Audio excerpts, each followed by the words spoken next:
big time, Anthony. Because if you weren't bigger or stronger than somebody, how would you beat them? You don't think you're going to defeat yourself right away.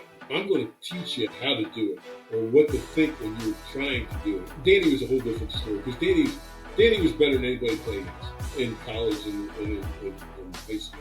Danny was different, but the other four, they needed both sides of the house. They needed, like my son Josh in college, when he first came up, he was a world beater. Nobody could block him. He was like Danny. Then he got hurt, and that really was hurt, knocked him back. He went to Rutgers, and he broke the bone in his back. And I pulled him out, and he went to Fordham. And he never really gained his balance. Yeah. So that was it.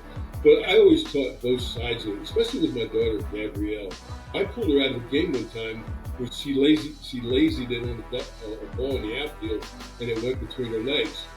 And I went up to the coach on the side. Parents aren't supposed to stick their nose in it, but he knew who I was and everything. He was like, take her out. I said, do not let her play. Take her out of the game. And he didn't. He waited to the inning to be over, and he took her out of the game. And he came up to talk with me with her after. And I said to her, I says, how did you feel when you did that? Dad, I didn't mean it. I know you didn't mean to do it. Who means to mess up? Nobody means to mess up.